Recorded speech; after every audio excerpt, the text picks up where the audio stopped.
अगला कॉन्सेप्ट है वर्नेलाइजेशन, या इसी को स्प्रिंगिफिकेशन के नाम से जानते हैं। स्प्रिंगिफिकेशन के नाम से जाना जाता है। वर्नलाइजेशन। मैं पहली बार लाइव हूँ। धर्मेंद्र विश्वकर्मा जी, बिल्कुल आइए, आपका स्वागत। कोई दिक्कत है तो बताइए।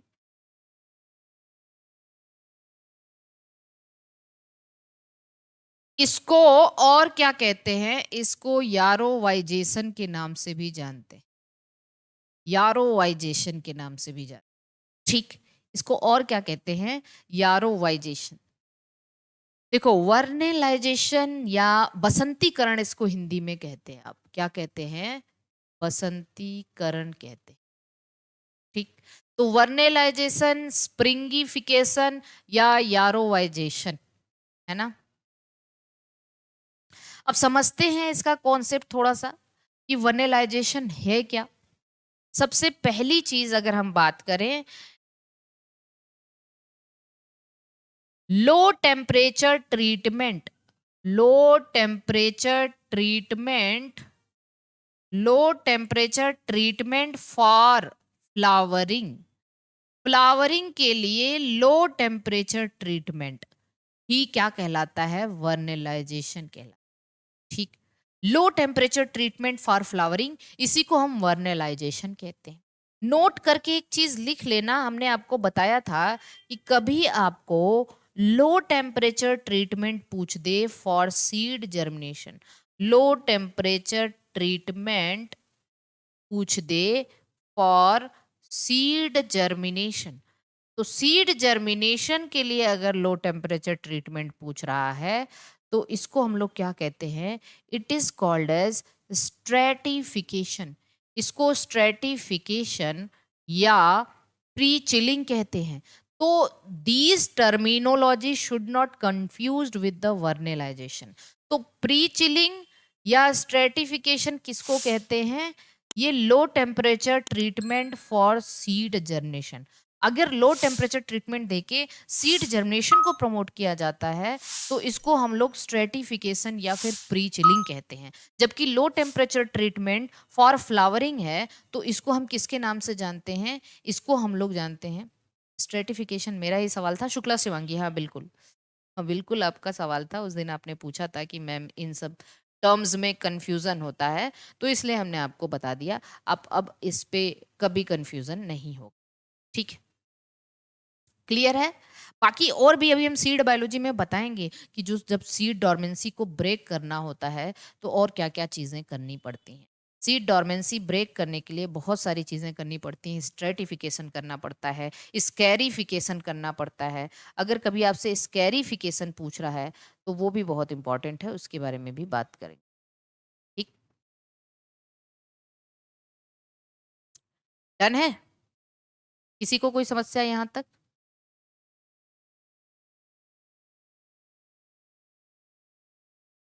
इम्पैक्शन भी होता है, जो बिहार में, अभी बिहार में ही कि किसमें इम्पैक्शन पूछा था, मेरे ख्याल से एमपी में पूछा था। जब कभी हम सीड जर्मिनेशन को या सीड डॉर्मेंसी को ब्रेक करने के लिए विगरस सेकिंग करते हैं, सीड को बालू में या कहीं पे रख के उसकी विगरस सेकिंग करते हैं, तो इसको हम इम्पैक्शन कहते हैं। इसके बारे में भी बात करेंगे। क्लियर है यहां तक? आगे चल सकते हैं? चलिए, अभी तो वैसे हम दो तीन चीजें आपको नहीं बताए हैं, उसके बारे में अभी हम आपको बताएंगे। ठीक है, तो अब आते हैं कि लो टेम्परेचर ट्रीटमेंट किसके लिए किया जाता है। अगर फ्लावरिंग के लिए किया जाता है तो उसको हम लोग क्या कहते हैं? उसको हम लोग कहा जाता है that is what the vernalization. अब ये टेम्परेचर कितना होना चाहिए? अगर हम फॉर एग्जाम्पल की बात करें, फॉर एग्जाम्पल, फॉर एग्जाम्पल बात करें इन एनुअल प्लांट्स, है ना, in annual plants, annual plants और इन बाईएनियल प्लांट्स। आप हमें बताइए कि बाईएनियल प्लांट्स किसको कहा जाता है? बाईएनियल प्लांट्स और एनुअल प्लांट्स किसको कहते हैं? फटाफट बताने की कोशिश करिए। कोई मुझे बताएगा एनुअल प्लांट्स और बाईएनुअल प्लांट क्या है? एनुअल प्लांट्स में टेम्परेचर ट्रीटमेंट जो दिया जाता है वो टेम्परेचर दिया जाता है 0 to 2 डिग्री सेंटीग्रेड, और बाइएनियल प्लांट की बात करें तो यहाँ पे temperature 3 degree to 15 degree centigrade ये टेम्परेचर दिया जाता है। ठीक, एनुअल प्लांट का मतलब बता दीजिए फटाफट, कोई मुझे बताएगा एनुअल प्लांट? एनुअल प्लांट को आप वार्षिक पौधा कहते हैं, है ना, वार्षिक, और इसको द्विवार्षिक कहते हैं। तो अब आप बताइए कि एनुअल प्लांट क्या है? Life cycle completed in 2 season, 2 season by annual plant. Very good, यही हम सुनना चाहते थे। जैसे हम देखते हैं कि लोग बताते हैं एनुअल का मतलब वार्षिक, 1 साल लगता है जिसमें, उसको एनुअल कहते हैं। और जिसमें 2 साल नहीं, 1 सीजन, 1 सीजन बस लगे जिसमें, 1 सीजन मतलब 4 सीजन होता है ना, 4 सीजन होता है, समर, ऑटम, विंटर और स्प्रिंग। इसमें 1 सीजन में जिनकी लाइफ साइकिल कंप्लीट हो जाती है उनको एनुअल कहते हैं। जिनको 2 सीजन लगता है उनको क्या कहते हैं? बाइएनियल। और इसी तरीके से पेरेनियल वगैरह चलते रहते हैं, है ना, 2 सीजन। अब जानते हैं ये जो वर्नलाइजेशन टर्म था, ये टर्म किसने दिया था और इसको डिस्क्राइब किसने किया था?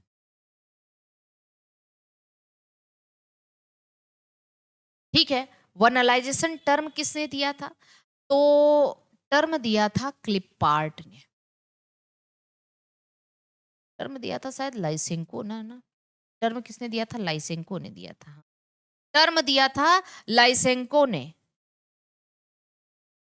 और डिस्क्राइब किसने किया था? डिस्क्राइब किया था क्लिपार्ट ने। Described bye clip art. Very very IMP. हाँ, टर्म लाइसेंको ने दिया था और डिस्क्राइब किसने किया था? क्लिपार्ट ने किया था। जानते हैं क्लिपार्ट ने क्या किया था? प्लीज ध्यान से समझना मेरी बात को बहुत अच्छे से। क्लिपार्ट ने किया था मैंगो वगैरह। जी मैम, हमको यही पता था पहले, सुषमा।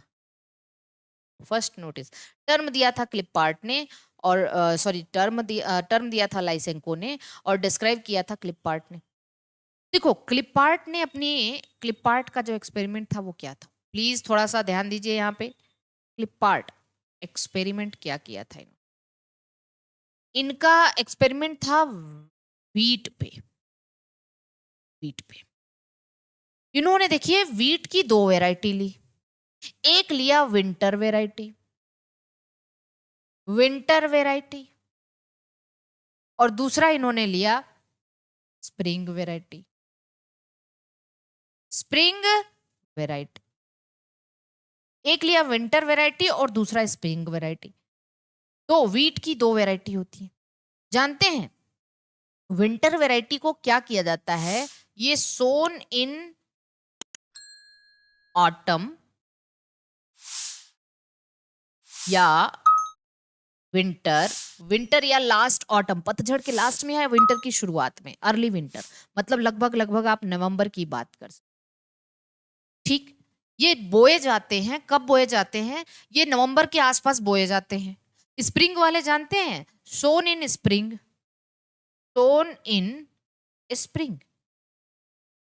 ये स्प्रिंग का मतलब ये आपकी जो बसंत वाला मौसम है उसमें बोए जाते हैं, मतलब अप्रोक्सीमेटली ये फेब में बोए जाते हैं। लेकिन दोनों की खास बात ये है कि हार्वेस्टिंग जानते हैं, फ्लावरिंग एंड सीड प्रोडक्शन, दोनों में flowering and seed production, flowering और सीड प्रोडक्शन कब होता है?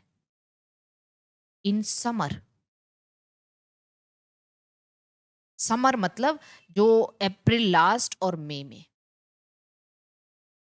सोचो, अब मेरी बात को ध्यान से सोचो। ठीक है, अब इन्होंने क्या देखा? इनके पास है विंटर वैरायटी और दूसरा है spring variety.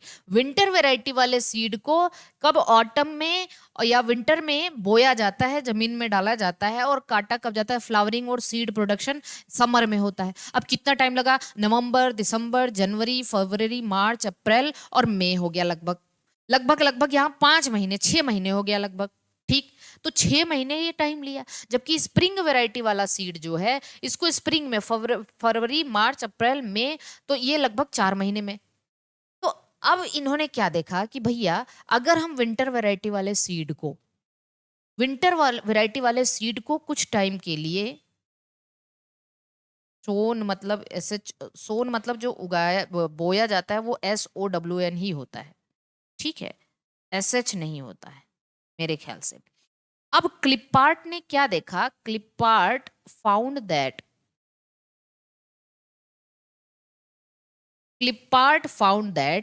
If winter variety seed, जो विंटर वैरायटी वाले सीड है, winter variety seeds are kept at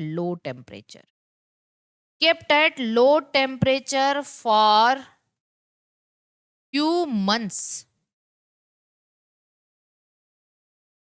then it becomes vernalized। तो ये क्या हो जाते हैं, वर्नलाइज्ड हो जाते हैं, and behaves like spring variety. ये किसकी तरह, स्प्रिंग वैरायटी की तरह बिहेव करने लग जाते हैं। अब समझो मेरी बात को, देखो जो विंटर वैरायटी वाला सीड है उसको विंटर में ना बो के आप उसे कुछ टाइम के लिए कुछ लो टेम्परेचर पर रख दीजिए, कुछ टाइम के लिए 1-2 महीने के लिए उसे लो टेम्परेचर पे रख दीजिए। उसको विंटर में सीड को सॉइल में मत डालिए, उसे लो टेम्परेचर पे रख दीजिए, तो वो वर्नलाइज्ड हो जाता है, और फिर उसको स्प्रिंग में बोइए, वो बिल्कुल स्प्रिंग के जैसे बिहेव करने लग जाएगा। मतलब लो टेम्परेचर ट्रीटमेंट देने के बाद हमने फ्लावरिंग को इंड्यूस कर दिया और फ्लावरिंग अर्ली हो गया इसमें। यही है वर्नलाइजेशन। यही क्या है, वर्नलाइजेशन। फिर से समझिए इसको, देखिए फिर से ध्यान समझिए। क्लिपार्ट ने देखा कि जो विंटर वैरायटी वाला सीड है उसको आप ऑटम या विंटर में सोन मतलब सॉइल में डालते हैं, और इसका सीड प्रोडक्शन और फ्लावरिंग कब होता है, समर में। हार्वेस्टिंग समर में होती है ना। कहाँ पे होती है हार्वेस्टिंग भी, यहाँ पे कहाँ होती है, समर में होती है, हार्वेस्टिंग इन समर। और जो एक स्प्रिंग वैरायटी की सीड है, स्प्रिंग वैरायटी, वो क्या होता है, उसको स्प्रिंग में उगाया जाता है और इसमें हार्वेस्टिंग और जो सीड प्रोडक्शन है वो भी समर में होता है। अब क्या करिए कि विंटर वैरायटी को विंटर में सॉइल में ना डाल के उसको कुछ टेम्परेचर जो है पे रख दिया जाता है, और उसके बाद ये वर्नलाइज्ड हो जाता है और फिर ये स्प्रिंग वैरायटी की तरह बिहेव करने लग जाता है। वेजिटेटिव पीरियड छोटा कर लिया कि नहीं हमने। तो आप मुझे एक बात बताओ, बात बताओ कि सिग्निफिकेंस क्या हुआ इस वर्नलाइजेशन का। सिग्निफिकेंस क्या हुआ, सिग्निफिकेंस ऑफ वर्नलाइजेशन, वर्नलाइजेशन का क्या सिग्निफिकेंस है, आपको इसका फायदा क्या मिला, जल्दी बताइए। ये बात समझ में आ रही है कि नहीं सभी को। हाँ, यहां तक सभी को समझ में आ रही है। सबसे पहला फायदा ये है कि आपने वेजिटेटिव फेज को रिड्यूस कर दिया, टू रिड्यूस वेजिटेटिव फेज। अच्छा एक बात बताइए कि अगर आपने वेजिटेटिव फेज को आपने रिड्यूस कर दिया, अब आपकी देख रेख कम लगेगी, पानी कम देना है आपको, देख रेख कम करना है, ठीक है, टाइम सेव हो रहा है, वेरी गुड, बहुत अच्छी बात। और क्या कर दिया, induction of flowering and reproduction, ठीक है, reproductive phase, to induce reproductive phase and flowering, induces, हाँ हाँ, induces reproductive and flowering phase. Reproductive and flowering phase आपने जल्दी ला दिया। जहां पे कहीं विंटर में ग्रो कराते थे तो जाके फिर समर में फ्लावरिंग होती थी, है ना, लेकिन यहाँ पे आपने स्प्रिंग में ग्रो कराया और समर में फ्लावरिंग, तो induce reproductive and flowering phase. हाँ, दूसरा बाई एनुअल को अपने एनुअल में कन्वर्ट कर लिया। क्या है, कन्वर्ट्स बाईएनियल प्लांट जो 2 सीजन ले रहा था इनटू एनुअल प्लांट, उसको अब आपने 1 सीजन में कन्वर्ट कर सकते हो। दूसरा, अब ये जो जो लो टेम्परेचर ट्रीटेड सीड होते हैं, they are resistant for cold, ये कोल्ड रेजिस्टेंट भी होते हैं, resistant for cold and fungal infection. Generally बहुत ज़्यादा फंगल, क्योंकि आपको पता है गेहूं में बहुत ज़्यादा फंगल इन्फेक्शन होता है, तो ये फंगल इन्फेक्शन के लिए भी क्या होते हैं, रेजिस्टेंट होते हैं। हाँ, है ना, बहुत अच्छी बात है। क्लियर है यहाँ तक? जल्दी से बता दीजिए, जल्दी से बताइए फटाफट। वर्नेलाइजेशन समझ में आया सभी को? वर्नलाइजेशन अगर समझ में आ गया तो यहीं पे फिर हम आगे आते हैं, आपको एक और बात बताते हैं, दैट इज व्हाट द डीवर्नलाइजेशन। एक और टर्म है डीवर्नलाइजेशन। डीवर्नलाइजेशन, डीवर्नलाइजेशन क्या होता है?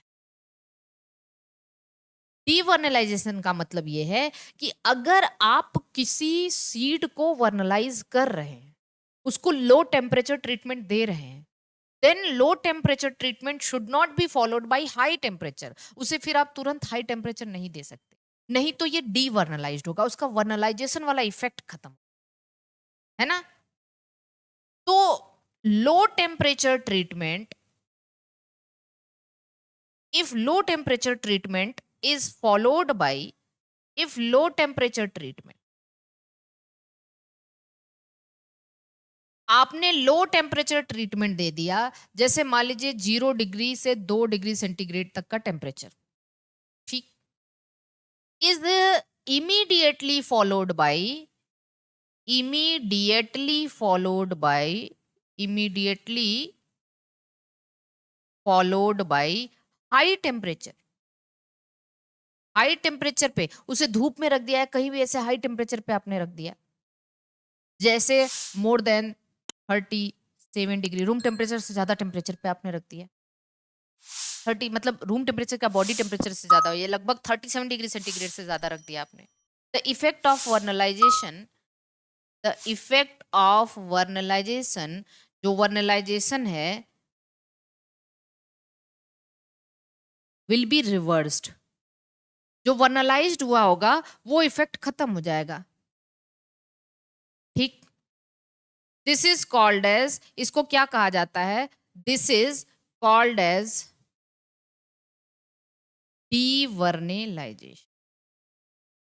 तो सीधी सी बात है, अगर आपने लो टेम्परेचर ट्रीटमेंट दिया है, जैसे मान लो अपने पास एक कोई सीड है भाई, ये सीड है, इस सीड को हमने क्या किया, इस सीड को हमने 0 डिग्री से 3 डिग्री सेंटीग्रेड के आसपास टेम्परेचर दिया, तो ये सीड अब हमारा कैसा हो गया, ये सीड हमारा हो गया वर्नलाइज्ड, ठीक है।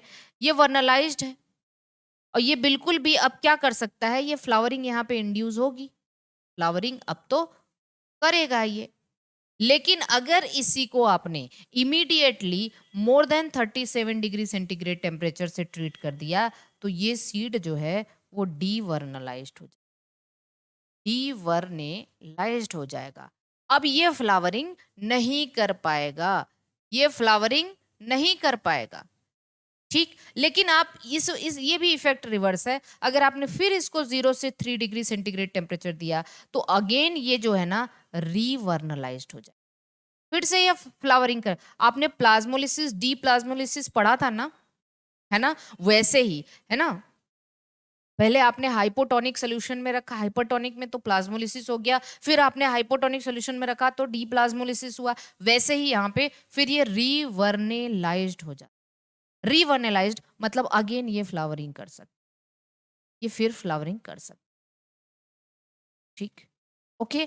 तो री मतलब वर्नलाइजेशन, डीवर्नलाइजेशन और रीवर्नलाइजेशन समझ में आना चाहिए। और साइंटिस्ट का मानना है कि भाई इस फ्लावरिंग के लिए कोई हार्मोन तो रिस्पॉन्सिबल होगा, तो एक हाइपोथेटिकल हार्मोन माना जाता है, हाइपोथेटिकल हार्मोन। हाइपोथेटिकल मतलब इसे भी अभी तक आइसोलेट नहीं किया गया है, हाइपोथेटिकल हार्मोन जिसको वर्नैलिन कहते हैं। क्या कहते हैं, वर्नेलिन। हाइपोथेटिकल हार्मोन जिसको वर्नैलिन कहा जाता है, ये वर्नैलिन, जैसे वहां फ्लोरिजन बताया था, यहाँ वर्नैलिन, ठीक। सेम प्लाज्मोलिसिस, हाँ बिल्कुल क्लियर है ना यहाँ तक। जल्दी से बताइए कितने लोग को ये बात समझ में आ गई एकदम अच्छे से, क्रिस्टल क्लियर?